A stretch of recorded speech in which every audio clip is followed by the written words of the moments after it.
Today we're going to be learning about forced labor in the Americas. By the end of today's lesson, you should be able to explain, compare, and contrast different types of forced labor in the Americas. The first type of labor we're going to talk about is the encomienda system.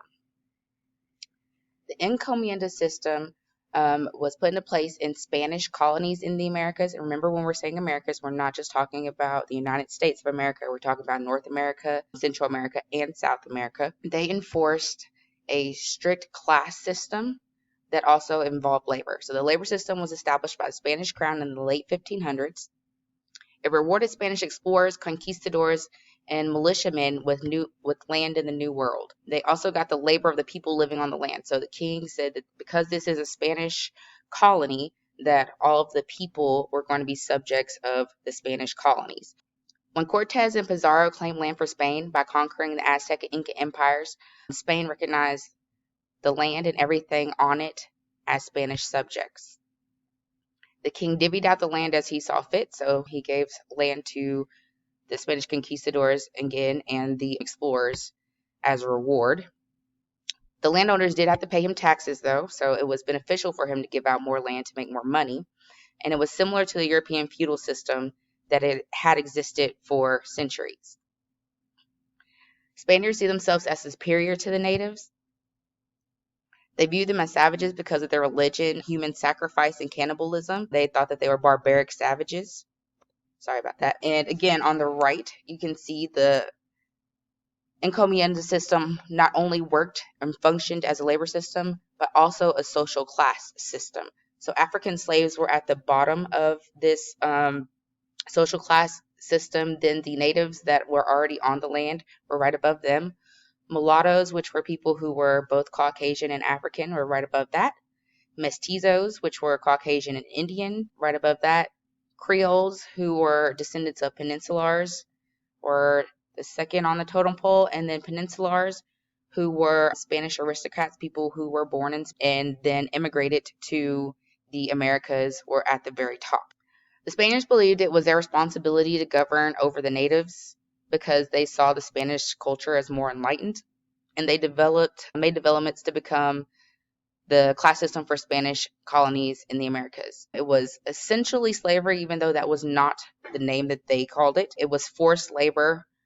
It was plagued with abuse and neglect. Families were torn apart. There were very, very harsh labor conditions that were enforced, and the system led to revolts by the people who were being enslaved. You can see in the picture that they're like cutting off arms. This was a tactic they used to try to keep people in line and keep them working without revolting against the system. Next, we're going to talk about indentured servitude. Indentured servitude was a form of debt bondage. So in order to repay a debt, you would work for your master. There was an agreed upon term of unpaid labor that usually paid off the cost of immigration to America. So if you wanted to go to America, you couldn't afford it. You could say, okay, when I get there, I'm going to work for a master to pay off my debt. The rights of the individual's labor could be bought and sold. So if you had one master and they might have some debt, they could sell you to another master or sell your services and your work to another master. But the servants themselves were not considered property, and they were free upon the end of their indenture. They were often subject to physical abuse, and they had to have their master's permission to marry. This was most common in colonial America. Nearly 2/3 of British settlers in the 17th century were indentured servants. So the 17th century is the 1600s. Most were young, in their 20s actually, and died before their contracts were up due to the harsh travel conditions of immigrating to America and the working conditions that they had to be subject to once they got to it. In the 18th century, so that would be the 1700s, the cost of immigration decreased, so people found coming to America more affordable, and slave labor came more into play, which made indentured servitude less demanding. So now we're going to talk about slave labor, the transatlantic slave specifically. But before we do that, I want to get into the history of slavery, because slavery has existed as long as humans have existed. It's existed in all parts of the world, including Africa. Most slaves were taken by other Africans in the transatlantic slave trade. A lot of times they were prisoners of war or captives. So if you think about different civilizations in Africa Please remember, Africa is an entire continent and a very large one. So there's all kinds of different people and tribes and groups, and they don't always see eye to eye. So if your neighboring tribe in Africa was warring with you and you could get rid of them, that gets rid of a threat to your civilization. So a lot of times when prisoners of war were captured, they would be sold into the transatlantic slave trade so that that threat didn't exist anymore to that tribe. Slaves came from all walks of life. They were not just the disadvantaged.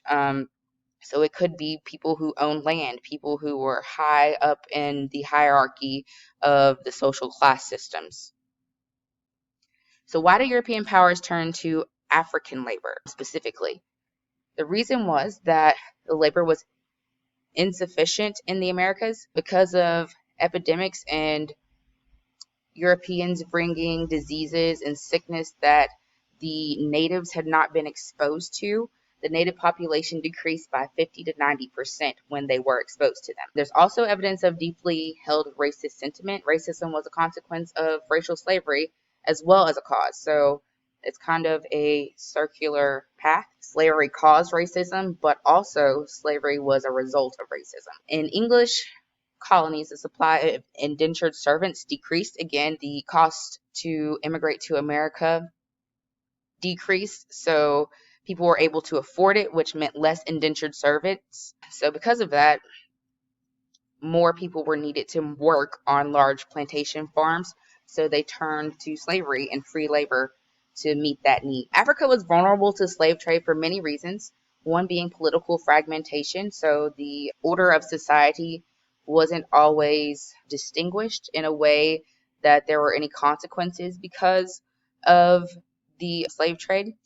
Also, sailing routes. We looked at our European explorers, and they were all trying to figure out how to get around Africa, going down the west coast of Africa. So they were exposed to African people.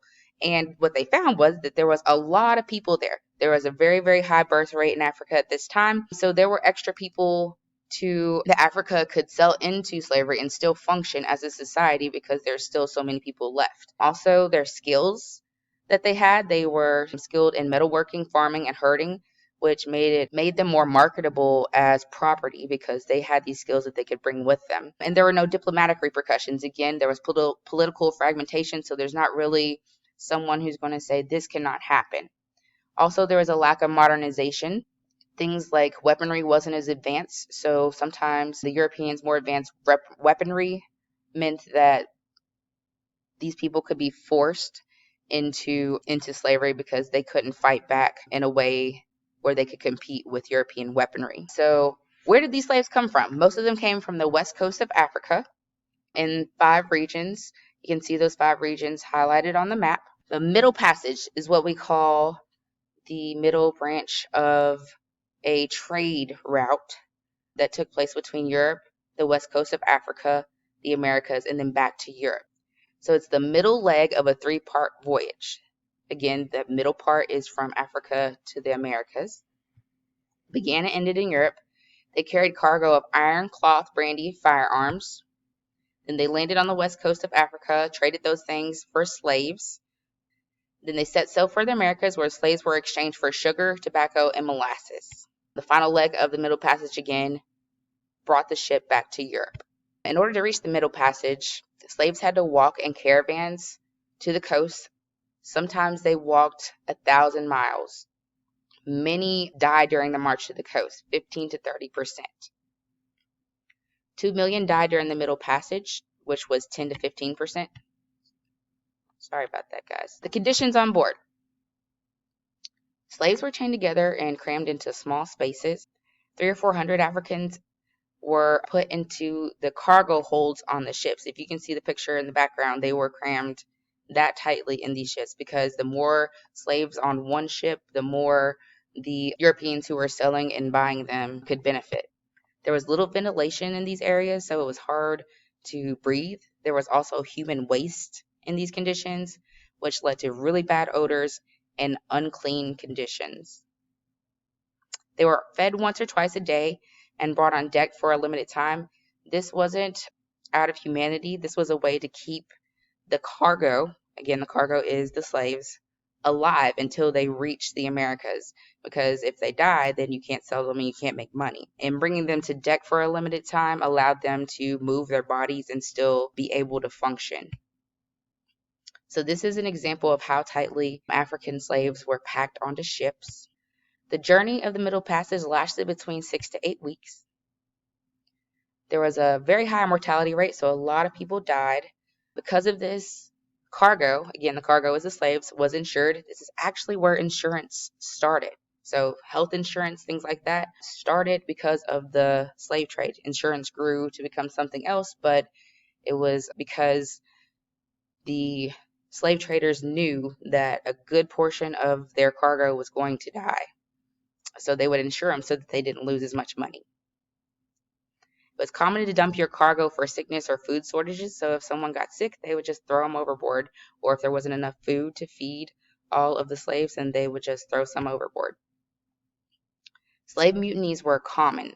So a mutiny is an uprising. Slaves most definitely fought back. There's also covert resistance. So other forms of resistance included attempted suicide. So slaves didn't want to be enslaved. They might kill themselves in order to escape that. A lot of them would even jump overboard or refuse to eat. Once slaves arrived, they would be taken off the ship and placed in a pen. Then their skin would be washed and covered with grease to make them look healthy and therefore more valuable. They'd also be branded with a hot iron to identify them as slaves. Then they would go into auctions where they were sold. Buyers physically inspected the slaves to include their teeth. This was an indication of their age and how long they might possibly be able to work for a slave owner. Auctioneers had slaves perform various acts to demonstrate their abilities. Again, this was to make them more marketable so that somebody would buy them and pay even more money. Once they were sold, a lot of times they ended up on plantations. Plantations were huge farms that produced crops like sugar, tobacco, indigo, and cotton. They were designed to export commercial crops for a profit.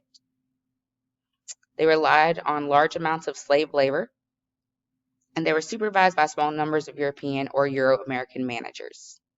Slaves did resist. They did this by trying to keep their cultural traditions alive from their homelands. They turned to religion for strength and hope. They fought back by slowing down their work. Like, if I'm going to be forced to work, then I'm not going to work as fast as I can. They'd also destroy equipment, and they would revolt. Some were able to flee. They established communities of runaways. Those communities are called Maroons. And that is the end of our lesson on forced labor in the Americas.